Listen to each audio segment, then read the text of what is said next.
আগামী বছরের এপ্রিল মাস থেকে প্রথম ধাপের সেন্সাস পাইলট প্রকল্প সম্পন্ন চূড়ান্ত হয়েছে সেন্সাসের প্রশ্নাবলী। দ্বিতীয় দফায় সাধারণ জনগণনার সঙ্গে হবে কাস্ট সেন্সাস। এ নিয়ে জানবো বিস্তারিত। আমাদের সঙ্গে যুক্ত হয়ে গেছে প্রতিনিধি বিশ্বজিৎ দীপ। বিশ্বজিৎ, কি জানতে পারছো? দেখো দিয়া, নভেম্বর মাস জুড়ে পাইলট প্রকল্প সম্পন্ন করার পর চূড়ান্ত হয়েছে সেন্সাসের প্রশ্নাবলী। প্রথম ধাপের সেন্সাস হবে 2026 সালের এপ্রিল মাস থেকে। এই দফায় হবে গৃহ গণনা। নাগরিকদের জন্য এই পর্বে 35টি প্রশ্ন থাকবে বলে স্থির হয়েছে। দ্বিতীয় দফায় 2027 সালে সাধারণ জনগণনার সঙ্গে হবে কাস্ট সেন্সাসও।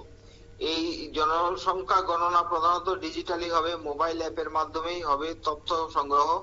নাগরিকরা স্বগণনা করতে পারেন নিজেদের ডেটা এবং প্রয়োজনীয় নথি আপলোড করে। মঙ্গলবার লোকসভায় রাহুল গান্ধীর লিখিত প্রশ্নের উত্তরে কেন্দ্রীয় স্বরাষ্ট্র মন্ত্রকের রাষ্ট্রমন্ত্রী নিত্যানন্দ রায় এই কথা জানিয়েছেন। তিনি বলেছেন, বিভিন্ন মন্ত্রক, দপ্তর, সংগঠন, প্রতিষ্ঠান সেন্সাস ডেটা ব্যবহারকারী সংস্থার সঙ্গে আলাপ আলোচনা করে সেন্সাসের দুই দফার প্রশ্নাবলী তৈরি ও চূড়ান্ত করা হয়েছে। গৃহ গণনা পূর্বে প্রশ্নাবলীর মধ্যে থাকছে বাড়ির ছাদ কংক্রিটের কিনা, কিংবা পানীয় জল ও অন্যান্য ব্যবহারের জল কোথা থেকে আসছে। প্রশ্ন করা হবে বোতল বন্দি যে পানীয় জল বিক্রি করা হয় তা বাড়িতে কতটা পান করা হয়, অর্থাৎ নিয়মিত কিনা, নাকি মাঝে মধ্যে। বাড়িতে প্রত্যক্ষ সরবরাহ না থাকলে কতটা দূর থেকে জল আনতে যেতে হয় প্রশ্ন করা হবে।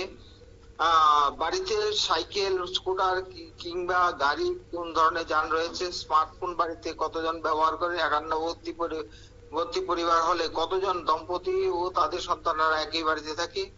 এদিকে জানা যাচ্ছে যে 2026 সালের এপ্রিল মাস থেকে এক মাস ধরে গৃহ গণনা হওয়ার কথা থাকলেও রাজ্যগুলির অধিকার থাকবে তাদের সুবিধা মতো সময়ে তা সম্পন্ন করার, অর্থাৎ এপ্রিল মাস থেকে সেপ্টেম্বর মাসের মধ্যে সম্পন্ন করলে হবে। টিয়া, ধন্যবাদ বিশ্বজিৎ। আপনারা শুনলেন, প্রথম ধাপে হবে গৃহ গণনার কাজ এবং দ্বিতীয় ধাপে জনসংখ্যা গণনা, এবং এর ফলে দেশের সামাজিক কাঠামোর একটি চিত্র তুলে ধরা সম্ভব হবে বলে মনে করা হচ্ছে। নিয়ে নিচ্ছে ছোট্ট একটি বিজ্ঞাপন বিরতি, সঙ্গে থাকুন।